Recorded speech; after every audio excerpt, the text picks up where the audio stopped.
So I would like to give you some context regarding the local level in Ukraine. Since 2015, there was and is going on a decentralization reform that has several important changes. So first of all, there was an administrative change where weaker municipalities have been amalgamated into larger units, which created conditions for more efficiency. Next, these amalgamated units, they have been given additional competencies which are in the realm of social services, which are very important for the people. So they became much closer to the citizens on the ground, which provision of the services also created conditions for more legitimacy of the local authority. And finally, additional changes in the fiscal governance, and especially the percentages of certain taxes, and especially the personal income tax that stays in the local authority, gave them more resources and allowed for more effectiveness in the governance. Overall, this overlapped with the digital transformation that is going on in Ukraine. You might have heard about the application DIA, which is the state in a smartphone, so to say. So that these preconditioned the shift towards collaborative governance at the local level, which we have observed before the full-scale invasion. At the same time, martial law, which was introduced in reaction to the Russian invasion, temporarily suspends some electoral accountability tools and also some direct democracy mechanisms like referenda or participatory structures are not compulsory anymore. And there are certain lacks on transparency requirements. Some open data has been concealed for security reasons. Finally, there is some change in what mayors can do, and some decisions that are related to security they actually can do single-handedly. So this is the background in which local authorities operate now. Let's see if I can slide. Yes, and this brings us to a theoretical puzzle, because actually decentralized states can react differently to the disasters and all kinds of external shocks. On the one hand, decentralization may be conducive for conflicts at different levels of governance, which reduces the efficiency of emergency response. At the same time, decentralization can be a driver of resilience because citizens in the decentralized states are closer to the authorities, they can assist the state, there is communication, and collaborative governance can enable coordination. So this is a theoretical puzzle which we started, and I will, as it is common in academia, I'm going to reveal the answer or our theoretical proposition, which we have built based on our data before I present the data to give you a bit more of a structure. So we argue that in order that resilience that we observe at the local level and elsewhere in Ukraine is a result of two types of governance mechanisms that are working together: anticipatory governance and collaborative governance. The mechanisms of anticipatory governance include foresight, when authorities look at multiple futures, and vertical governmental coordination. Collaborative governance refers to the relations at the horizontal level, so between the local authorities at also international ties and public engagement. These types of governance, when they're supported by technologies and driven by values such as human rights, equality, and equity, they produce this momentum. When resources are mobilized, there is a social learning going on in different directions, and this is what makes a country or a community resilient, even in the conditions of war. So let me now move on to the empirical findings. And first, of course, the methodologies. So we conducted a survey at the request of the Congress of Local and Regional Authorities of the Council of Europe. We did it together with the Association of Ukrainian Cities, which is an association, one of the largest municipality associations in Ukraine. We backed up our survey when we prepared it with 7 interviews and focus groups. And the overall data collection took place over July and September 2022. We received 241 responses, which makes it about 16% of the number of Ukrainian municipalities registered. And as you can see, our results are driven by urban and rural communities of actually quite a small size, so 50,000 and fewer residents. These results are not driven by big cities, and still they are, in our opinion, they are amazing and reveal something to learn from. So what we find is that local authorities demonstrated themselves as actors of democratic resilience. As you can see on the right side from me, we find that 2/3 of the local authorities in our respondent sample preserve normal operations. About 30% never even stopped operating. This after the full-scale invasion. 43% returned to normal operations in about 2 weeks after the invasion, or liberation, which means they have been occupied and still returned after 2 weeks to normal operation. And 72% provide administrative services, mostly in full. When you shift or you look to the left, you see that the local authorities really pay attention to their legitimacy of their emergency response, because they 80% held council meetings offline 1 to 3 months after the full-scale invasion. So there is disruption. There are, imagine just these missiles flying, and still they conduct these meetings. They make decisions together. 82% of emergency decision making is guided by the decisions of the collective bodies that are responsible for regular decision making in the Ukrainian authorities. This probably does not come unnoticed, because as we look at the results of another poll, which we did not do, it was done by Eco-Future Democratic Initiatives Foundation, a reputable sociological service in Ukraine, we find that 63% of Ukrainian citizens trust mayors and 60% trust their councils. These numbers are amazing, because the trust levels at the pre-invasion were about 48%. Plus, this is the highest number to a governing body that is not directly responsible for the security. So, of course, the president and the armed forces, they have higher numbers, but these are still very, very high.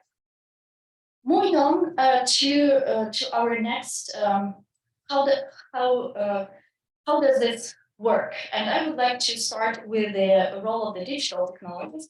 We find that the tools that are normally used for e-governance that have been actually quite helpful for those municipalities that have them. If you look at this slide, elaborated data protection policies and internal e-document system have helped significantly to most municipalities that have them, which means for further development, it is necessary to speed up this digital transformation process. Moving on to the anticipation. So on the one hand, we find that about 92% had emergency plans and 69 found them helpful. So of course there is a gap. And in many interviews we were told that yes, they were preparing, but they were not preparing for that. So their scale and magnitude shocked Ukrainian authorities. At the same time, about 50% found scenario planning very helpful, which means that they've been anticipating different kinds of futures in a more flexible way. This is not this waterfall type of planning that you may think of. At the same time, we see a gap which can be improved, is that mostly planning horizon at the time of the survey was about 6 months for most topics, even with an exception of energy and supply and reconstruction of municipal infrastructure, when we see here some more long-term planning coming in.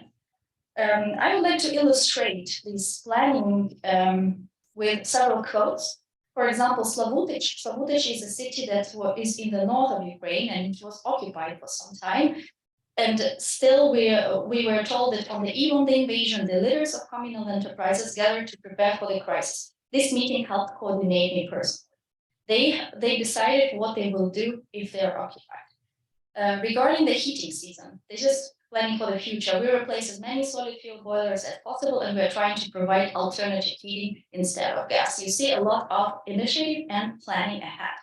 And finally, in Ternopil, this is how the existing practice has been turned to, in anticipation of the war, it was turned to help people in the war. So there was, they developed an interactive map of bomb shelters, and the Ternopil is used to make an interactive maps of anything that they have in their city. So they just use it now. And on the February 24th, they reminded the citizens that there is these maps, easing up a chaos.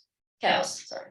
Moving on to vertical coordination. Vertical coordination is, we know from the disaster preparedness studies that vertical coordination across the levels of governments is crucial to mitigate the crisis. And we see that Ukrainian local authorities consider their exchange with central authorities and regional military administrations and district military administrations as quite sufficient and satisfactory. As an example of such coordination, I would like to give the Rivne Council to dealing with internally displaced people. It is a council which gathers at the premises of the district of the regional military administration, gathers the heads of all the communities that are parts of the region, and they do there several things. Make management decisions, take statistics from all communities, identify available housing, empty or available for rent, coordinate with house owners, as we say, to relieve the burden of schools and dormitories, because this is where the internal refugees came first. So this kind of flexible structure, instead of a vertical coordination, is actually replacing the hierarchical communication flows, making them more flat and faster to react. Moving on to continuing with vertical coordination, which is also something that one might expect. On the one hand, there should be more horizontal, more participation of different levels of authorities in disaster reaction, but in security, we also know that there is a tendency to centralize, to streamline, to go faster and make more hierarchical decisions. We see in Ukraine, in fact, that local authorities and central authorities coordinate on strategic decisions. You see here quite high numbers when local authorities think that there is coordination. What we see, however, is that their perception of influence on those decisions is very skeptical. And what we see is central authorities, the perception that there is a response to feedback is unknown. It's rather they are uncertain. Now, from our qualitative study, we understand that what is happening is there is indeed a coordination. There is a lot of questions and answers going back and forth, but there is a limited feedback loop regarding what do we take in from your response, what do we leave out, and why. And that creates an impression that the local authorities cannot influence the decisions and create perception of uncertainty regarding the feedback. At the same time, we know that the central authorities are learning, because when there were a lot of outcry about one of the financial limitations that have been set on the local authorities to spend their money, there has been a backlash, there has been argumentated response why this shouldn't work like it is, and there were a range of clarifications and a change in that regulation to ease up the work a little bit. If you have a question about it, I can tell more.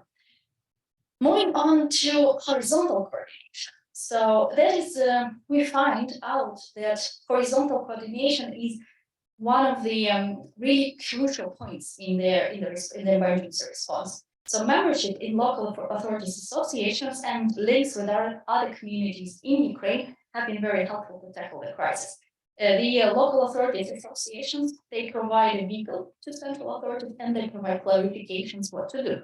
What is interesting with other communities in Ukraine, for example, bordering communities that have not been occupied, were providing bread, milk, or also other security-related things to the communities that were occupied. And international partnerships, as you can see, they are actually very, very highly rated, except the fact that we have about 30% of municipalities that don't have them. So this is an area for further development. And international partnerships are helpful. For example, Riga has provided Kyiv with buses when buses were destroyed. Riga has also provided generators to Lviv now in the case. But these partnerships are slowly developing towards more strategic level. What do we do about resilience? What do we do about democracy and local democracy? And what we personally find most fascinating, I think, in our finding is how local authorities have really taken up this self-organization potential of the Ukrainian public and have used it to the maximum. So on this slide, we asked them what was the purpose with which you introduced initiatives of informing or engaging citizens after the full-scale invasion.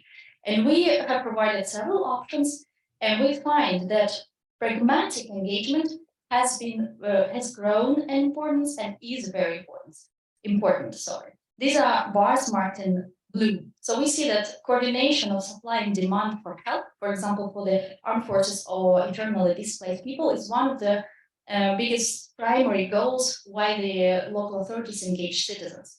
But why I say it's growing, because attraction of external resources has 33 percentage points more municipalities said that that was the goal for citizen engagement than last year. It means the feeling that that citizens can be partners with resources, with knowledge, very pragmatic partners, that is growing. And that is amazing, because it equalizes the stance between the local authorities and the citizens. And this is the most growing category since 2021, sorry, not last year. Next, we also asked about good governance goals, and we see, for example, that increasing community trust to local authorities is very high on the agenda. At the same time, this didn't change. So trust, despite the war, or maybe because of the war, we don't know, but this remains very high on the agenda. What is interesting is that engagement of stakeholders to problem solving has been important for more municipalities. But consulting, for the case of consulting, so just inclusion for the sake of inclusion, that is not so important it's not important for so many municipalities, and it has reduced. What I would like to also note is anti-corruption as a goal for citizen engagement is now relevant for 20 percentage points more municipalities than in 2021. One could say, country is in danger who thinks about corruption, but the local authorities are sensitive to this demand in the Ukrainian society for more integrity in the operations. And they strategically make moves to show how they are using humanitarian aid, for example, that they're transparent and act with integrity. And in the green bars on this slide, we see goals which we adapt community well-being. As you can see, meeting the needs of vulnerable people, strengthening community cohesion, and lowering emotional pressure and fear, these are very high on the agenda of local authorities. Remember, I told you in the beginning that decentralization created these conditions for linkages to the communities. We see this working in the goal why they engage local populations, local citizens. Pictures like this you might have seen in different news reports, how people help. This is from Chernihiv region in the north of Ukraine. And we see our survey shows that this is a very systematic event or phenomenon. So this graph, I'm going to walk you through slowly, but I think it's very interesting what we see here. So local authorities engage the public deeper and wider than in 2021. What do we mean by wider? We have, compared to 2021, on nearly all categories of public engagement, we see less communities who say they don't involve anybody. Next is we see more involvement of different stakeholders at deeper levels. These are dialogue and partnership, which require much more meaningful communication and collaboration.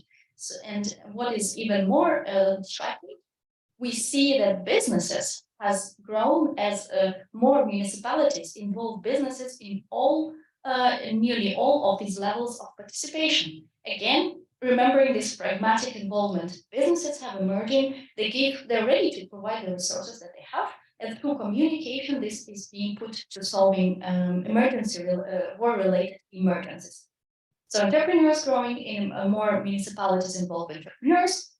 We also see that experts as a category has less involvement, which we think is showing the trend towards democratization of knowledge. So knowing that residents and businesses themselves, they also know about the community, how to solve it. We maybe don't need experts. Lots of those resources are also sure to invite experts. Okay, and a category of internally displaced people. As you can see, this is the blue, it's this one here and this one here. Quite some involvement we see in IDPs. So that means these people have agency in the local level and they can participate in solving their problems. In this quote, I was just to highlight two things. It's about the involvement of IDPs in the city of Zhytomyr. We see that IDPs themselves came to local authorities and offered help. This is the agency, this is self-organization potential of Ukrainian society. Then they also surveyed themselves using chatbot to know what everybody can do.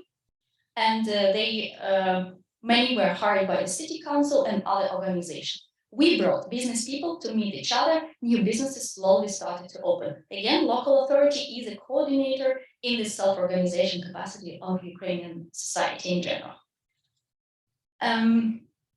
I would like to summarize the findings and then tell you what I think it all means in a broader sense. So summarizing the findings.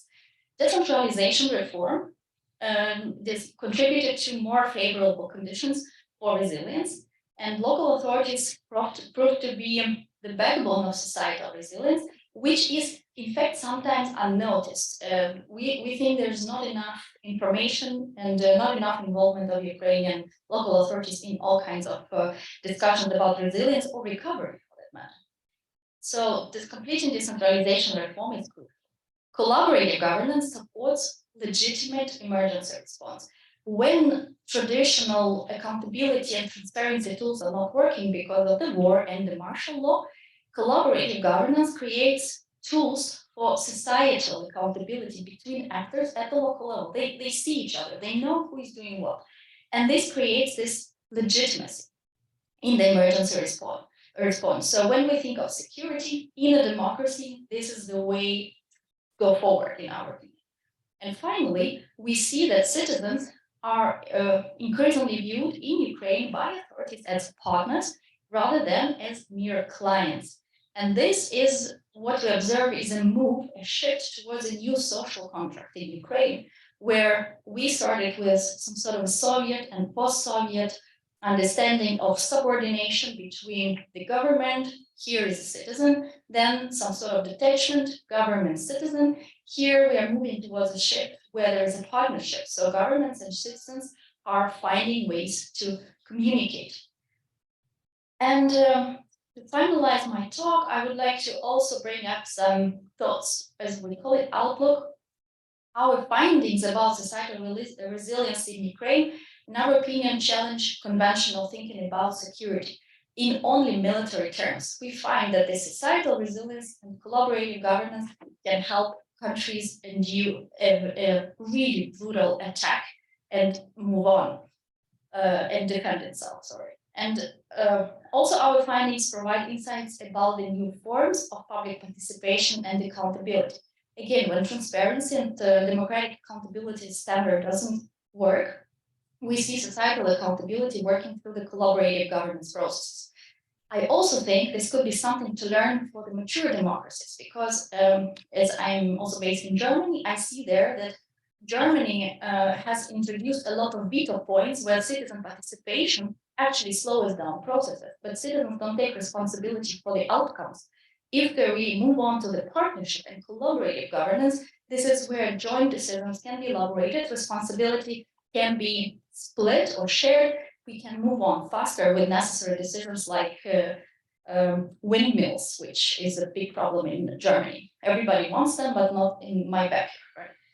And then our findings also highlight the role of data and digital technology for security, because we know that data is a source of vulnerability, cyber attacks and so on, but also we see that data helps solve complex issues very fast.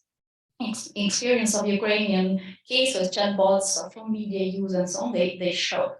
And finally, our study raises new empirical question: how to organize governance processes that support societal resilience in the face of maybe hybrid or real security threats. So thanks a lot, and I'll be happy to answer questions.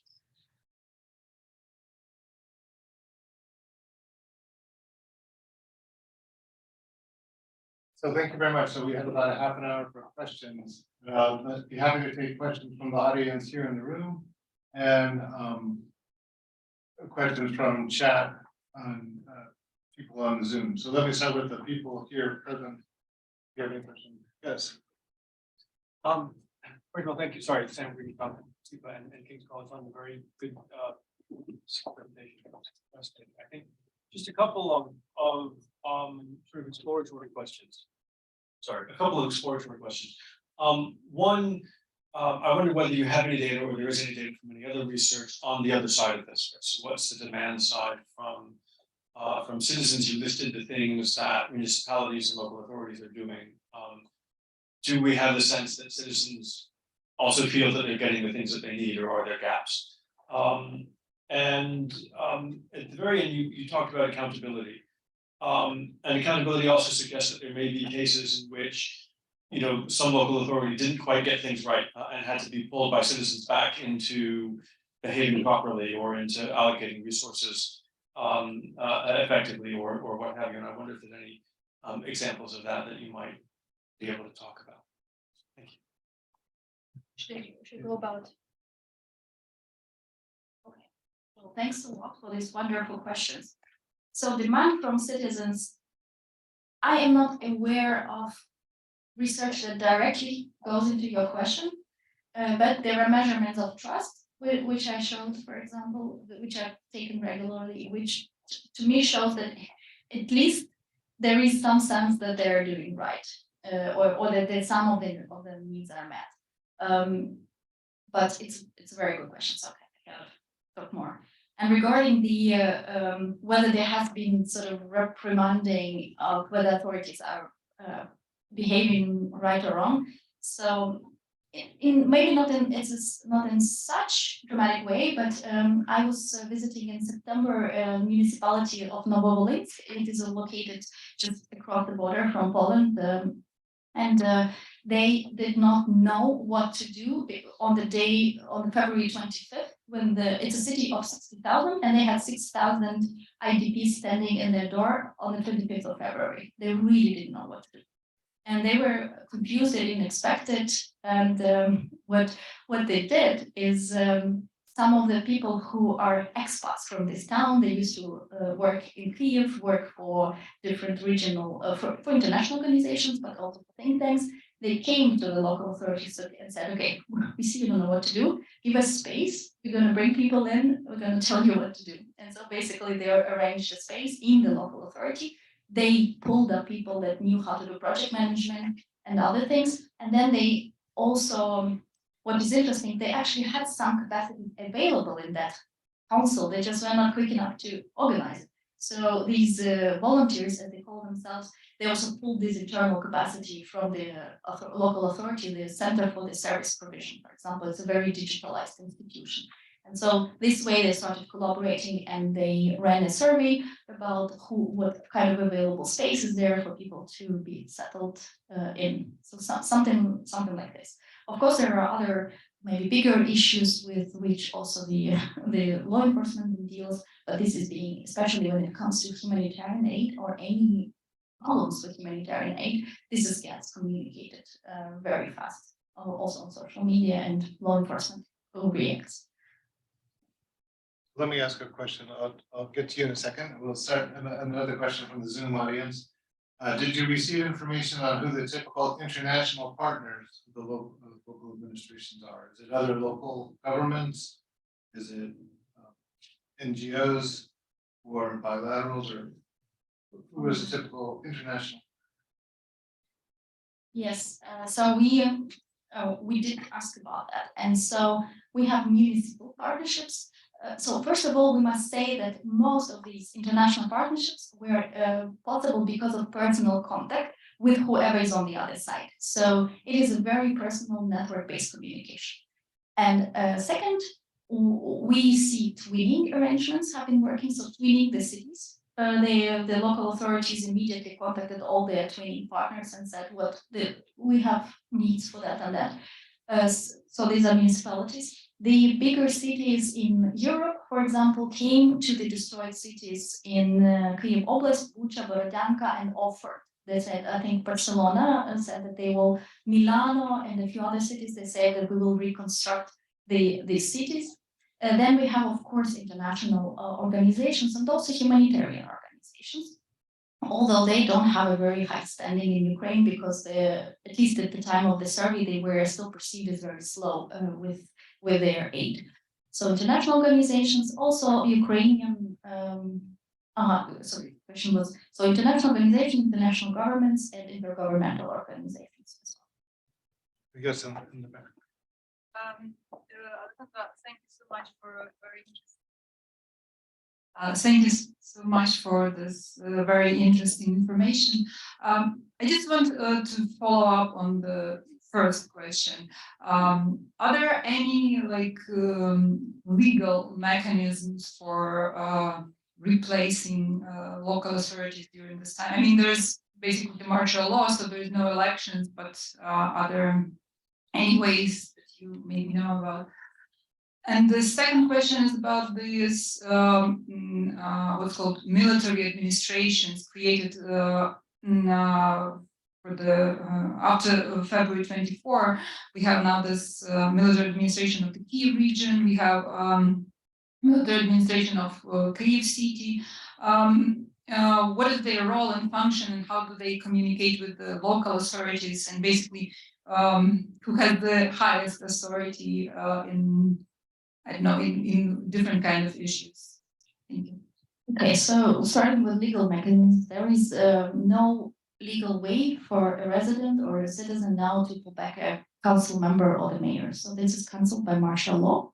But in case, but the martial law says that in case of incapability of a mayor to perform their tasks, they can be pulled off or pulled away by the regional military administration. So asking about what do? They actually they have quite some power.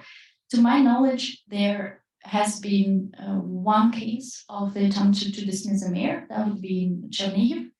And other than that, only if mayor was killed or passed away for that have been replacements. So we don't see the regional administrations using this right very at their disposal, so to say.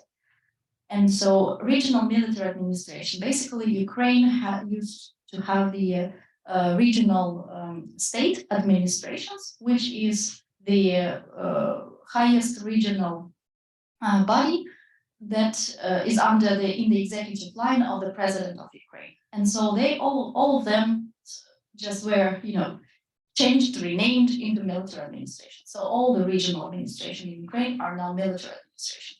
Also district administration, our military administration district is one level down.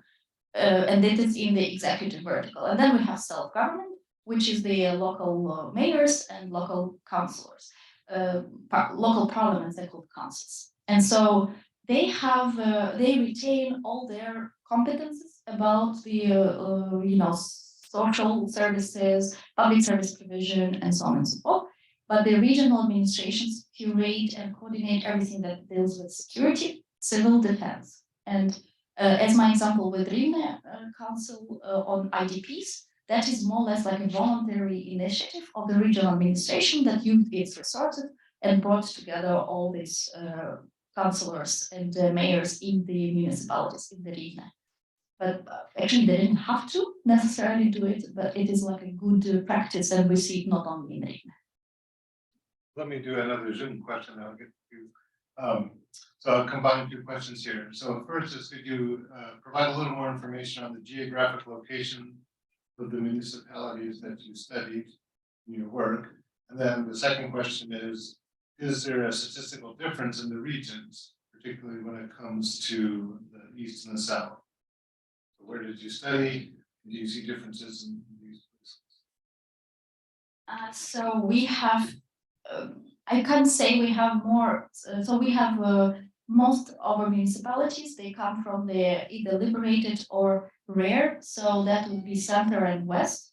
But we also have some municipalities that were at the time of the survey on the front line or in occupation. That would be make them a bit more east. We did not do the statistical analysis there about the differences, because out of ethical considerations for if a municipality told us they were either occupied or in the front line, we didn't ask them the full survey. We at the time it just felt like they have other things to do. That's why we only ask them about where they are, whether they function, and whether they what were helpful practices. So we asked them 3 questions. That's why I don't have this statistical data. Okay.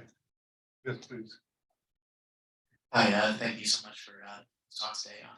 So we talked a little bit about external resources and international collaboration with municipalities. What role does the private sector internationally have to play in helping municipalities achieve their goals, and what more rather can the international private sector do there? So it's more like a question of what can be done, right? For example, for the recovery, or because in our research, we did not see much of the international private sector involved for reasons, I guess, security risk and so on.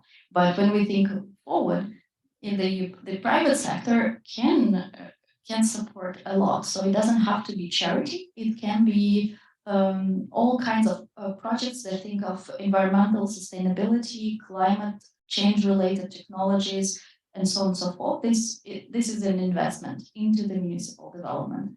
So yeah, I don't know what else to say, but basically, when we talk about municipalities, with municipalities about recovery, we see a lot of this word build back better, which means we want better technologies and we want better structures and so on. So that is where the private sector can be involved. And I think what private sector needs to think about is also that it comes into the country where citizens have an agency, and you just can't build whatever you think works for you. So even if you build, it has to be in some sort of participatory way. Maybe that is something to think about. I have another Zoom question. I'll get to you in a second. Another Zoom question. Has the role of citizens as partners grown and or been strengthened significantly because of the crisis? So what he's asking is, has the level of civic activity increased dramatically or even shifted from something closer to apathy to being very active? So people gone from being apathetic to very active, or was there a comparatively active level of civic activity beforehand that that's just continued? It's a very good question, because civil society in the so-called post-Soviet, post-communist states is usually perceived as weak because it is not organized into organizations and associations of multiple members.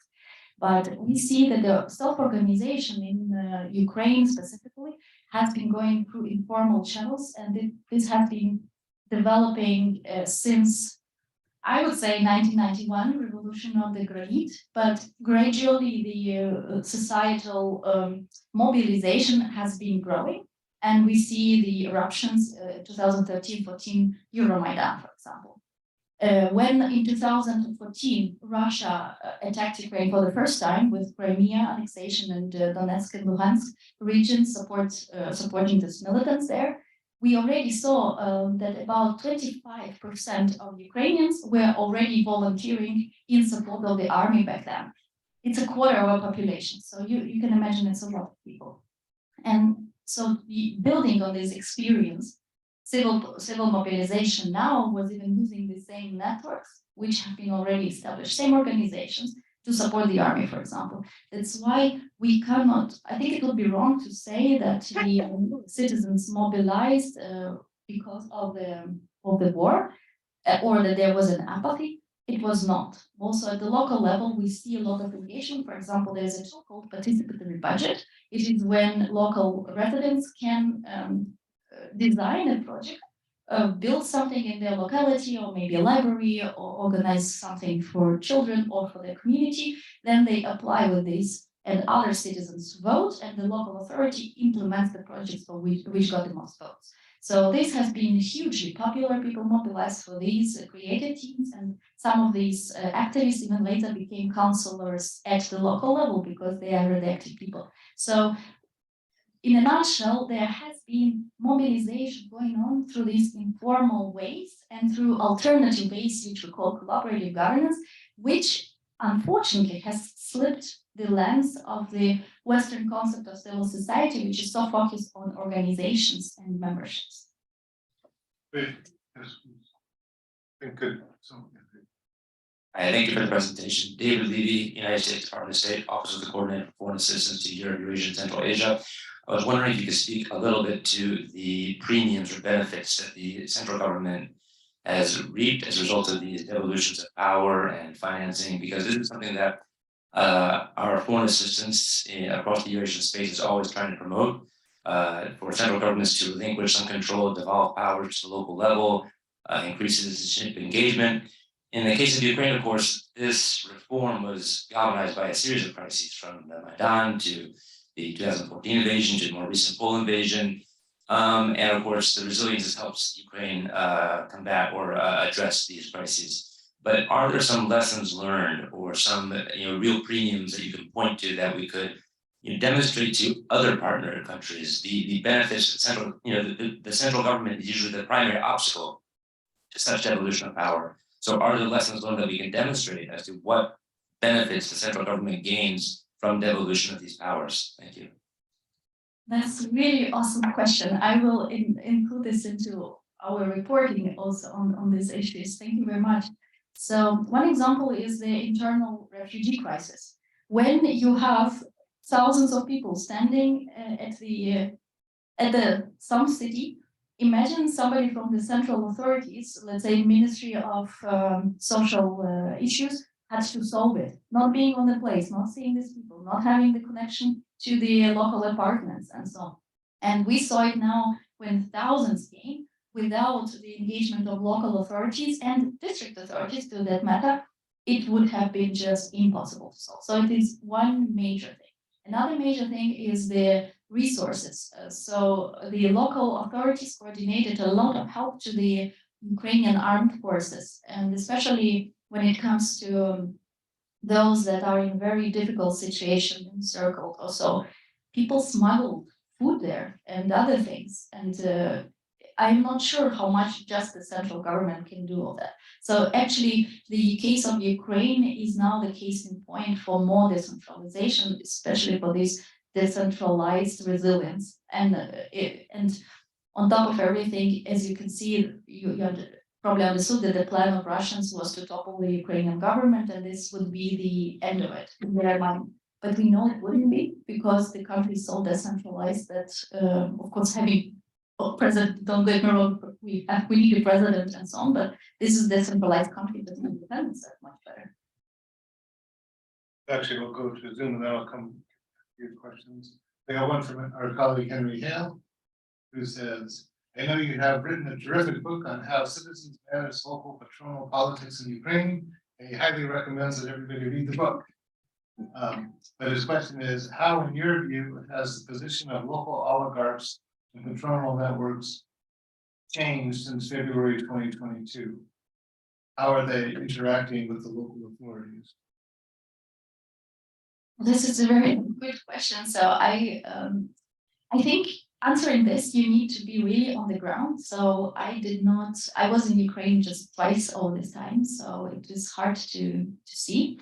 But in the local level, we see some people. First of all, the local level, the oligarch is not as clear cut as in the national level. So these people work in the patronal context. They have to follow certain rules of this context. At the same time, they also use this also citizen participation and alternative networks in order to strengthen their position vis-a-vis the national vertical, and this way they also disrupt the patronal order, so to say. And I see at least examples of several cities that some mayors use this opportunity to get off the hook of the patronal system in general, and they are trying to establish international horizontal links in order to mobilize resources, which would be maybe avoiding even the central authorities who would disperse them. So not to be too dependent on the central authorities. What it will do to the patronal system in general, it's hard to do, because on the one hand, let's say these mayors are now at fulfilling their duty of defending the country, and most mayors do. So you see no mayor who of a big city, for example, who betrayed. Actually, those we were told by the Ministry of Region that they did worry about some mayors in the south of Ukraine, but they are proudly defending the country and doing their job. And I think that is where I see the window of opportunity. So even the actors which have been supporting the patronal context, they are now defending a democracy, whether they want it or not. And then there will be a lot of pressure on them to continue the democracy, because as I told you, the citizens of Ukraine gain lots of agency, and it will not be so easy to just disrupt them or their demands. And this is where I see the international community has to really help make sure that in every recovery, that first of all, that the recovery is decentralized, and that in every recovery effort there is a participation of civil society, be it organization or be it this kind of collaborative structures, but always having these openings for the local residents, if we talk about municipality. So yeah, sorry, I think maybe a very broad answer, but it's really easy, early even to say. We can change a lot of the course of the events. Cool. Thank you very much. Then, sir. Hello, my name is Max Boucher. I'm with Brookings and the Truman Center for National Policy. Thank you so much for this very insightful presentation. My question is actually related to what you just mentioned around the role of municipalities and authorities in the reconstruction. Beyond calls for decentralized reconstruction, to what extent are you seeing already sort of a recognition by the central government or initiative that reflects that indeed that reconstruction will meaningfully involve local authorities in the design of the plans, investments, policies? And related to that, do you see here a role of those international partnerships, especially city-to-city partnerships, in helping local authorities in Ukraine maybe learn from or gain skills or resources from local counterparts? Thank you. Thank you for this question. I think the engagement of local authorities so far in the recovery remains on quite the level of declarations. So I would like to see a little bit more of engagement into institutions. For example, there is a recovery council and another like working groups, and I don't see the institutional inclusion of the representations, for example, the associations of local authority in there. And I think this is where international partners can really ramp up the support to Ukraine when insisting on this kind of inclusion. And regarding the municipal partnerships, yes, of course, they will be exactly because of the idea of decentralized recovery, and maybe because central authorities are not so always happy about devolving their powers, as you rightly said. These horizontal partnerships will be crucial. And if I were an international donor, I would try to foster these collaborations. And we see, for example, the effort from the Congress of Local and Regional Authorities of the Council of Europe, together with the Association of Swedish Municipalities. They now merged platforms, which is called United for Ukraine. And this is where there is it's like a matching twinning platform to look for partners. So I would welcome this kind of help. I know that I know that civil society, there is a RISE coalition. It is a coalition of civil society and also partners from the municipal. No, sorry, it's just civil society who are working towards integrity in their reconstruction, and they have a big point on involvement of local authorities in this process. Thank you again. I think there was a question in the back. Yes, please go ahead. Do I have to push anything on this? No, okay. Zsuzsa Csergő, Queen's University, Canada. Here for a few months as a fellow at the Institute. Thank you very much for this really wonderful presentation. I was wondering whether you thought that these informal network-based, social network-based forms of engagement and agency would be better off if they formalized, because that might give them more existence and strength. You understand the question, right? In the framework of what was raised about what central governments are willing to do. So this is the situation in Ukraine is the kind of crisis that no one wants. And a crisis like this obviously creates agency. But what happens when hopefully Ukraine wins the war? Will these networks, this agency, then fragment and disappear unless they formalize, unless they become associations that we know and count as organizations of civil society? Yeah, thanks a lot. We do think about it a lot, also with my co-author. We don't have an answer how to institutionalize them. That's the problem, because once you start institutionalizing, making procedures, it might get too bureaucratic. And how do you cope with this? So we don't know, but definitely there has to be some sort of institutionalization. Maybe it can be incorporated into recovery planning. And I know that also in the Rights Coalition, they have an idea of a system, of a project management system, which would incorporate one of the project criteria for funding would be whether it was discussed somehow with the citizens. I don't know how else they want to do it. But I think there has to be more of these flexible associations, more networks. Ukraine has an experience with reanimation package of reforms, which at the time, 2014 to 2017, had been really successful in pushing judicial reform, decentralization reform for that matter, and others. So maybe there is something to learn also from this experience. Okay, so I have another question from Zoom. Just want to summarize it. So following up on your comments addressing informal networks, your comments about Western civil society models missing civil society in Ukraine because they are focused on formal organizations. Could you elaborate on what you call mature democracies need to learn from Ukraine for the sake of their own democracies? So what should we outsiders be learning from what's going on?